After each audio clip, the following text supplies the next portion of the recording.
Here we are, day 2 of our art article, The Dark Masterpieces of Bruegel and Picasso.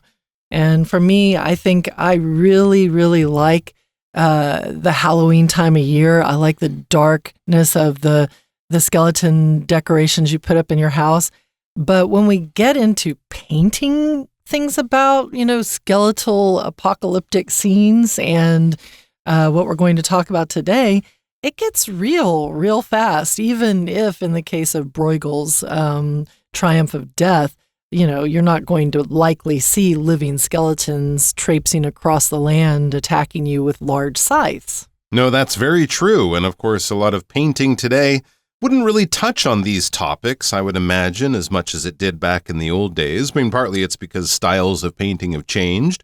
The types of paintings that people want to pay for and hang in their homes, that's probably changed too. And we have other ways of sort of exploring our fears and our nightmares, like horror movies or something like that. In terms of painting, the best I could think of as being a common thing today, the cover of a heavy metal album. They might have similar sort of frightening, nightmarish images on them or something like that. But that would be, to enhance the feeling of the music. And as you said, yes, at Halloween, you can look for these things. And, in many ways, we have movies. And for some people, it would be, well, just turn on the nightly news if you want to see terrifying images. But really, I mean, pictures coming out of like Gaza or Ukraine in the last few years, not too different from some of the images we've seen both yesterday in Bruegel's painting and, more to the point, in today's article about Guernica, the famous painting by Pablo Picasso, back from 1937, less than 100 years ago, that was painted in response to a terrible crime of war. So let's find out all about that in the article. Let's do that. And first, let's listen to the article one time. Fast forward to the 20th century, and we encounter one of the most famous anti-war paintings in history, Guernica by Pablo Picasso. Created in 1937, this masterpiece was Picasso's response to the bombing of the Spanish town of Guernica during the Spanish Civil War. In Guernica, Picasso uses his distinctive Cubist style to show the chaos and suffering caused by the war. The canvas is filled with fragmented figures in a scene of agony and terror.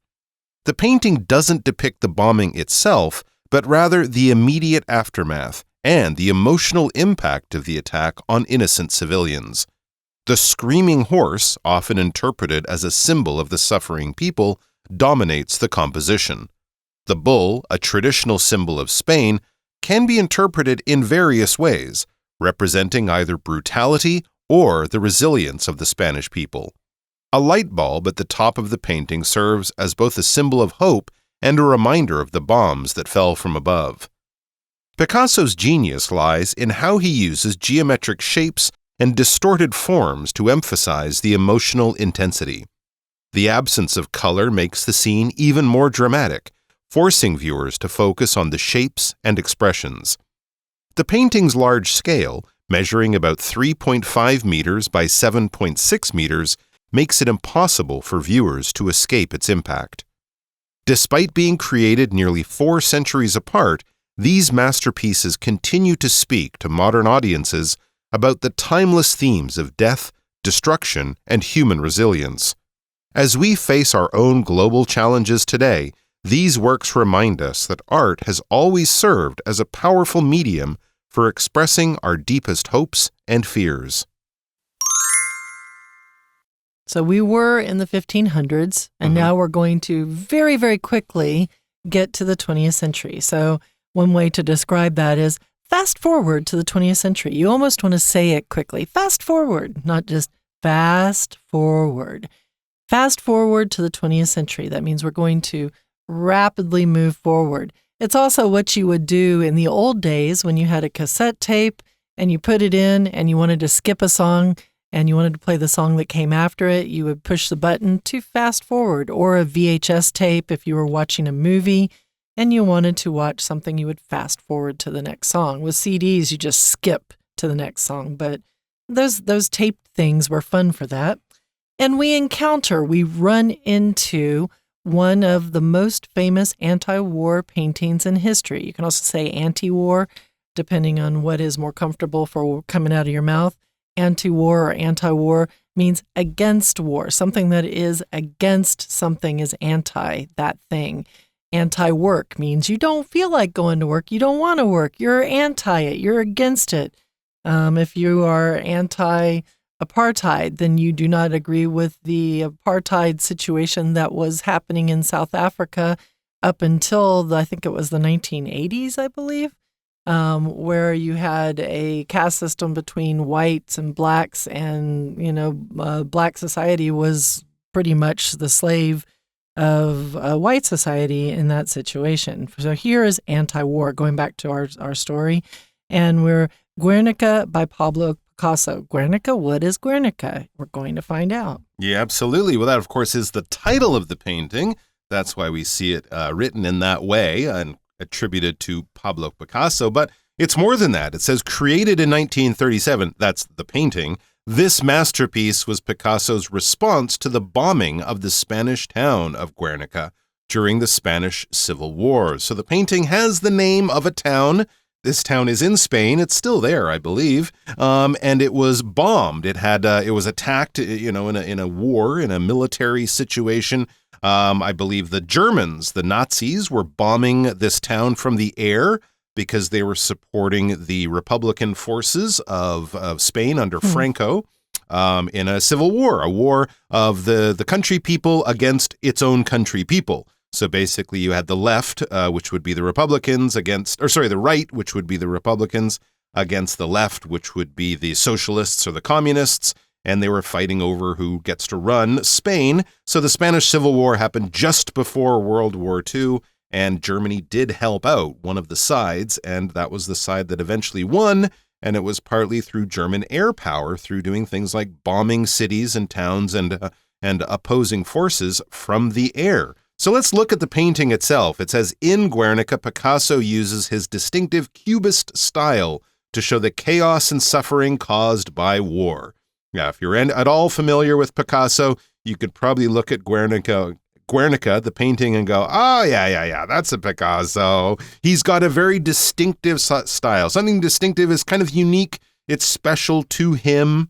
If you heard a pop song, you might be able to identify it's an Ed Sheeran song because the way he sings, he plays guitar in a lot of his songs, that kind of thing. It's very unique to him. It's very notable that it's him. And it's very memorable in many ways because it is so special, so much his own style. And of course, with Picasso, especially his later work, it was all Cubist. This is when he's using shapes like cubes, in other words, three-dimensional squares, to form people and other objects in the painting. So, you would have square heads and triangular bodies and circles for eyes or things like that. That whole style, using those sort of childlike shapes to create images, is called Cubist, and it's very, very unique, or very special, or very sort of closely associated with Pablo Picasso. So he's using his typical special art style to show the chaos and suffering caused by war. Of course, war causes suffering. It wounds and injures and kills thousands and millions of people, and it also causes chaos. Chaos is basically no control, no rule. Everyone's running around screaming and no one knows what's going on and no one is in charge. If you're on the MRT and you're in the middle of a tunnel and suddenly the train stops, the lights go off and someone goes, fire, fire, everyone get out. There would be chaos. People would be running and pushing and climbing over each other and dropping their bags and screaming and crying, and no one would know what's going on. So if you're in a situation like that and a stranger grabs you and goes, what's going on? We're about to die. You're probably amid a bunch of chaos, and hopefully someone will come along and say, all right, everyone, calm down, or something like this, because when chaos happens or when chaos reigns, usually bad things go on. And going into further, this canvas is filled with fragmented figures in a scene of agony and terror. So all of that energy that we just heard and what Mike was saying of chaotic suffering is what is continuing to be talked about in this next sentence. The canvas here is talking about the canvas in which Guernica is painted on.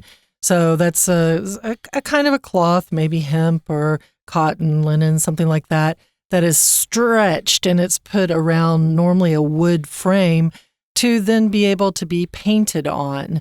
And you can often hear people say, oh, the world is my canvas. This is an expression that occasionally will come out. And that means that they can see that they are artists in their day-to-day life, and they want to go out and travel the world and share their knowledge and learn about the art of the world. The world is their canvas. But here the canvas is just talking about the canvas on which the painting is painted on. It's filled with fragmented figures. Those are figures into little bitty, that are kind of cut up into little bitty pieces and parts to form itself. Almost like if you were playing Tetris and you had all those little fragmented boxes falling one after the other on top of one another. If you do well, you're going to get rid of a few lines, but then you have little single blocks of one color here and there, and those are kind of like fragments of what were originally there. It's not the whole part, it's little pieces that are kind of forming into one. And that is actually part of the Cubist style, to use fragments to form the objects depicted. So that makes sense for why we're seeing this. And these are fragmented figures that are in a scene of agony and terror. So they're in a lot of pain. If you're in agony, you're in extreme pain. You can be in agony when you break your foot. You can be in agony if you get shot. You can be in agony if you have some really bad illness and you're in the hospital and your stomach is in so much pain. You can say, I'm just in agony. My stomach hurts so bad. But you can also be in agony if you're in love and you cannot, tell your partner, that woman or man that you love, that you are in love. Then you just are in agony. Your heart just feels like it's in so much pain. And terror, just absolute deep fear. If you are in terror, then you are so scared you can't even know which way is up and which way is down. You're probably hiding under the table from Bruegel's Triumph of Death before, trying to keep away from those skeletons. You are in absolute extreme fear. So great pain and great fear, agony and terror. Of course, that would be a common thing to experience in a war, especially if you've been involved in the fighting in any way. And it says the painting doesn't depict the bombing itself, but rather the immediate aftermath and the emotional impact of the attack on innocent civilians. So I don't think you actually see planes flying over, dropping bombs out of the belly of the plane. So we're not seeing the actual war fighting itself. But imagine you heard the bombs, you were a few streets away, and then you run over 3 minutes after the bombing is over. Now you are witnessing the aftermath. What happens after? The broken bodies, the blood running down the streets, the screaming people, screaming in terror, agony, the wounded animals, all this kind of nightmarish kind of image that you can imagine right after some kind of violent attack like a bombing. And the emotional impact of the attack. You're witnessing this, the attack on innocent civilians. I mean, this was the beginning of sort of modern war in which innocent people living in cities became victims of the fighting. It was only until World War I, really, that this happened. But even then, they didn't have airplanes that could drop the numbers of bombs, the heavy bomb loads. So this was one of the first time, and of course this carried on with the Blitz in London, and of course the Allies bombing Germany during World War II just a few years later.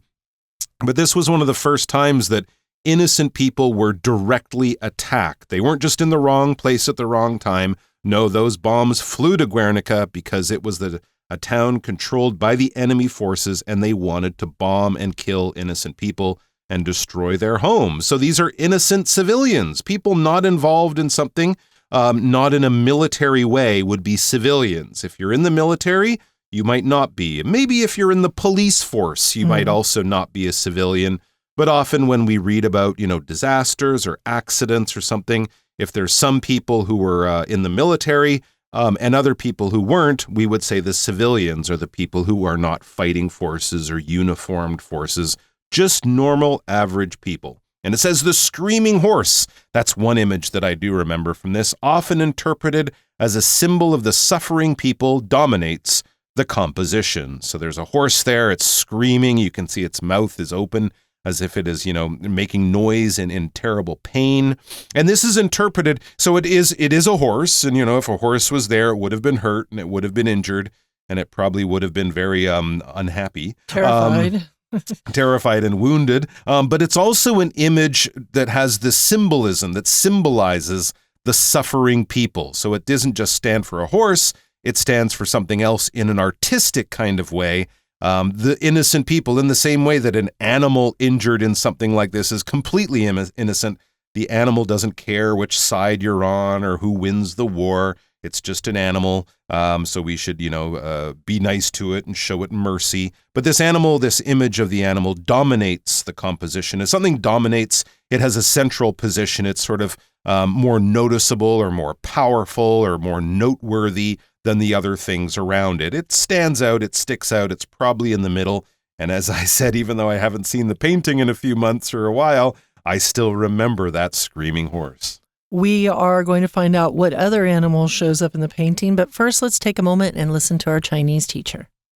Hello everyone, 我是派老师，今天讲解的是5月6号 Unit 3第二天的课程。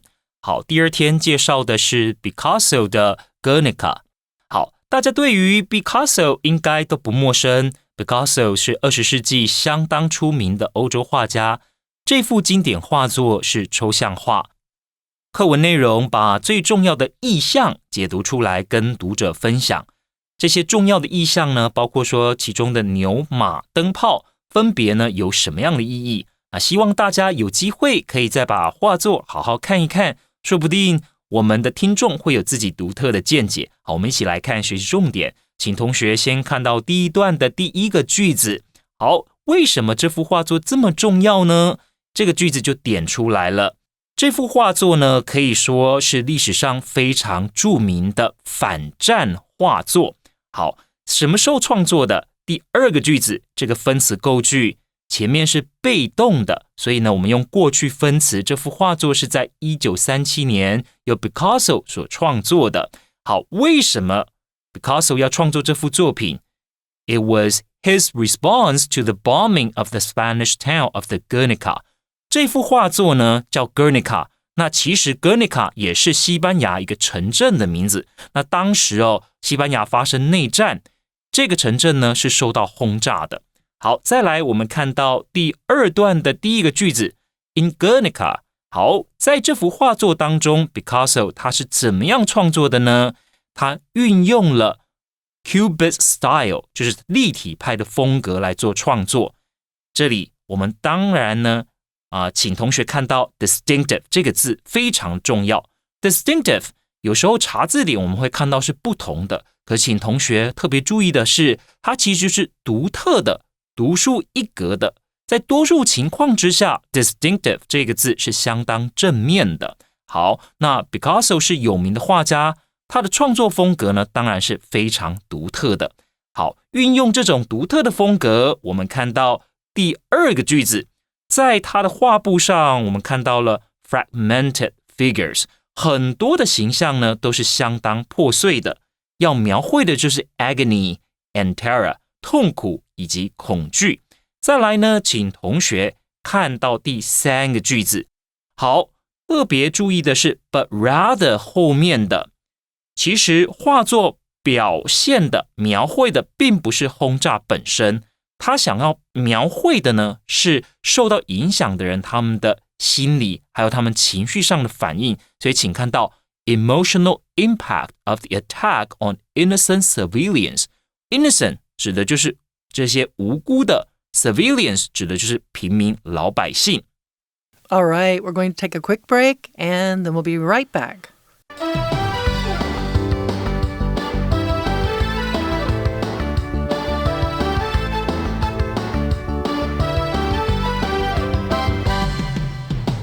So, what other animal is in the painting? Well, the bull, a traditional symbol of Spain, can be interpreted in various ways. So, the bull is something that when you think of Spain, you think of a bull, probably because there's bullfighting. Maybe you think of a strong Spanish personality or a hard-headed Spanish personality. And it can be interpreted. It can be kind of looked at and analyzed, and decisions can be made about what it means in various ways. It can be interpreted as representing, standing for either brutality or the resilience of the Spanish people. So brutality here, talking about a certain kind of violence. A brute is somebody who is very violent and aggressive. So brutality here is talking about an aggressive, violent action. And resilience is, well, the ability to bounce back. If you are a resilient personality, you will deal with something that is not good or not easy to succeed in. And even if you don't succeed, if you fail, you won't be like, okay, I'm failed, I'm done, I'm just going to go home. You will bounce back and you say, okay, I failed last time, but I'm going to try again. If you're a video game player, you might really have a certain level of resilience to keep playing a game if you're always losing it and get past a certain level. If you're somebody who is really a good student and then you fail a test, well, if you can bounce back and do well on the next test, it might be your motivation to study a little harder. A light bulb at the top of the painting serves as both a symbol of hope and a reminder of the bombs that fell from above. Absolutely, yes. There you go. So I'd always wondered what that light bulb was all about. And you can imagine as the bombs fell and, buildings got shattered and walls collapsed, you might have had just light bulbs hanging from almost nothing, those kind of images we see after earthquakes where whole sides of buildings have just been cut away and you can see inside now. So that's another thing that it might represent. It says Picasso's genius, his great, artistic ability lies in how he uses geometric shapes and distorted forms to emphasize the emotional intensity. I mean, he could have painted it in a more sort of photographic type of way, in a more realistic type of way, but that's not Picasso, and that's not why he's such a special artist. His genius lies in how he uses these odd geometric shapes, triangles, circles, squares, things like that, things that we associate with geometry, the science and math of shapes and forms. So he uses these geometric shapes and distorted forms. So they look like something, but also they don't look exactly like that something. And that's a lot of modern art. We can see that it's a horse, but it looks like a child's version of a horse. It doesn't look like an actual photograph or a scientific drawing. It's distorted, it's changed, it's twisted in a way for artistic purposes, but also to make it slightly scary and creepy as well. But it all emphasizes, it puts more focus and adds power to the emotional intensity of the painting. Intensity is, yes, power, force. If we talk about the intensity of a storm, we're talking about the wind speeds and the amount of rainfall. A low-intensity storm, that should be fine. It'll rain for a few hours, but you don't want to go camping. But if you're at home, it'll be okay. But if the intensity of the storm is very powerful, it will rip roofs off, it will flip cars over. There's a real potential for danger or death. So the emotional intensity of this, I mean, again, I've never been in a war. I'm pretty sure Leah hasn't, and most people listening, but we can understand that it would be unlike anything you've ever experienced. Imagine a car crash times 1,000 or something like that. Just a terrifying experience to live through if you live through it. And of course, there's a question for that too. The absence of color. Yeah, it's kind of a black and white painting, isn't it? As we were talking about before with the Bruegel, to contrast with the Bruegel style. Exactly. The absence of color makes the scene even more dramatic, forcing viewers to focus on the shapes and expressions. There's nothing pretty in there. There's no little pink flower in the corner as a symbol of life will go on. No, it's just a sad, stark, very dramatic painting. And also maybe black and white, he's sort of mirroring news photographs of the time, right? Which have been black and white pictures of war and war scenes and things like that. I think there was a lot of famous war photography also came out of the Spanish Civil War. I'm thinking mainly of Robert Capa's picture of the soldier at the moment of death. So this kind of really, it's not pretty, it's not beautiful, there's nothing lovely here. It's just about horrible, horrible experiences. Yeah, and it's large. It's very, very, very big. So the painting's large scale, it's large size, it's blown up, faces of the horse and the bull and the people that are in the image. is really quite dominating too. It measures 3.5 meters by 7.6 meters, so a little over 10 feet by, 22, 23 feet. And that's big. And it's so big that it makes it impossible for viewers to escape its impact. It's impossible for viewers to kind of get away from the full force of the image that they're seeing, its impact, the way it affects you. You can't escape it because it's right there, it's big, and it's in your face. Despite being created nearly 4 centuries apart, these masterpieces continue to speak to modern audiences about the timeless themes of death, destruction, and human resilience. All of these are things that we have already talked about. We're just kind of, wrapping it up again and kind of bringing the two pieces together. They're both following, the same general themes. They've got the theme of death. They've got the theme of destruction or apocalyptic destruction. And they've got the theme of human resilience, although I don't know where that would be necessarily in Bruegel's painting because it seemed like death was going to win since it was called The Triumph of Death. So there's not a whole lot of human resilience there. You're not bouncing back from death coming to get you in that one. And as we face our own global challenges today, so around the world, there are all sorts of challenges going on, political, religious, day-to-day challenges of food shortages, day-to-day challenges of energy shortages, water shortages in different areas around the world. Those are things that are challenging people all around the world, all over the globe.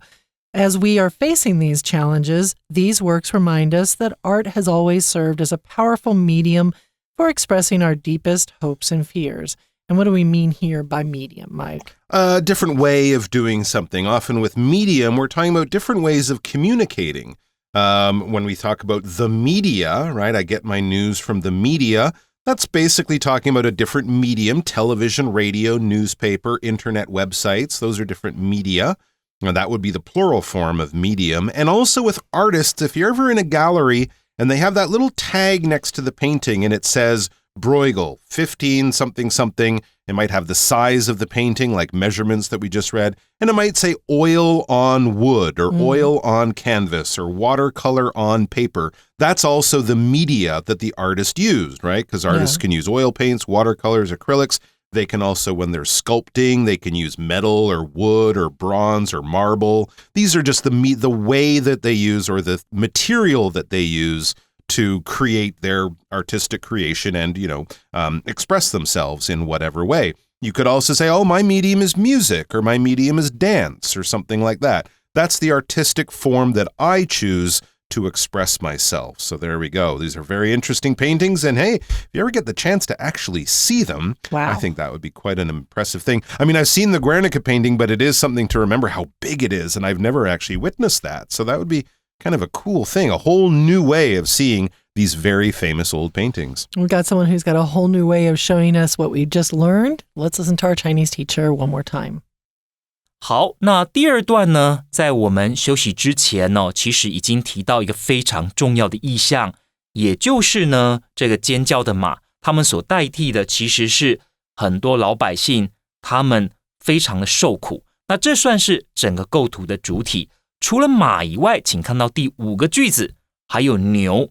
牛象征的是什么呢？原来是看到同位语 a traditional symbol of Spain， 逗点的之后，这个呢就是同位语，是 bull 的同位语，它也有象征的意义，象征的是 brutality， 还有 resilience， 象征是西班牙人民残暴坚韧的特质。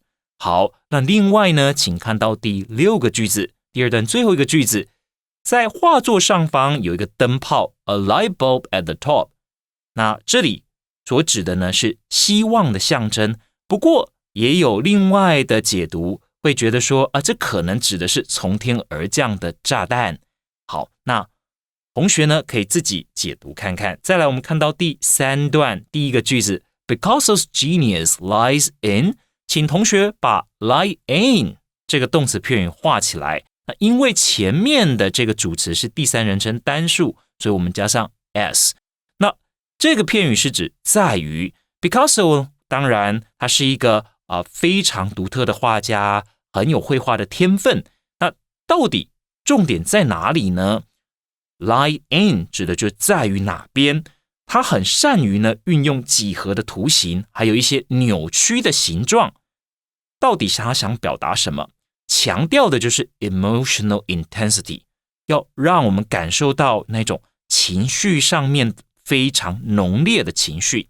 好，再来，这幅画还有一点很特别，就是它并不是彩色的 ，the absence of color。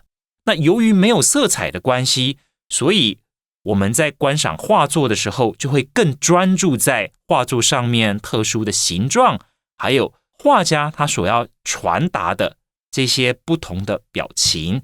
再来，请看到第3个句子，这幅画作相当的大，所以我们这里讲到说 large scale 指的就是画作它非常的大。请同学注意到的是后面的 measuring， 这里加上 ing， 那为什么呢？这边前后有个夹注号，它所指的这个是插入的句子，进一步的去说明这幅画作它的大小到底是多大呢？ measure 它是一个不及物动词哦，后面 3.5 公尺乘以 7.6 公尺，请注意哦，这并不是 measure 的受词，它其实是主词补语，让我们知道说这幅画作到底有多大。所以请特别注意的是 measure 它后面要加的是 ing， 这是主动的。再来，请同学看到第4段的第一个句子 Despite being created nearly 4 centuries apart， 那这个单元讲到2幅画作嘛，其实创作的时间呢相差将近400年。好 apart， 那这里所标示的就是差距多久，所以请同学把这个 apart 圈起来，差距了400年。好，再来请看到这个句子的主要动词 These masterpieces continue to speak to， 请把 speak to 画起来，就是表示这2幅画作还是可以引发我们的共鸣，可以让在观赏的人是很有感受的。好，以上就是我们对这个单元第2天课程内容所做的中文讲解，谢谢大家。Okay, we arted. I am happy that we arted. We done arted good. I enjoyed the art. Guys, we hope that you've enjoyed these 2 days of discussions about these 2 paintings, these 2 great painters. And yeah, join us again next time. For English Digest, I'm Leah. I'm Mike. Take care.